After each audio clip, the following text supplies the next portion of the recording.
আজকে আমরা জাতীয় ভোক্তা অধিকার সংরক্ষণ অধিদপ্তর কর্তৃক আমাদের নিয়মিত বাজার তদারকি কার্যক্রম পরিচালিত হয়েছে।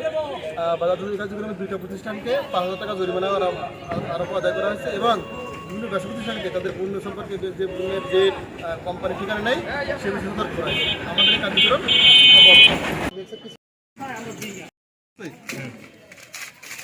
বাজার কমিটির লোক নিউজ দেখছেন।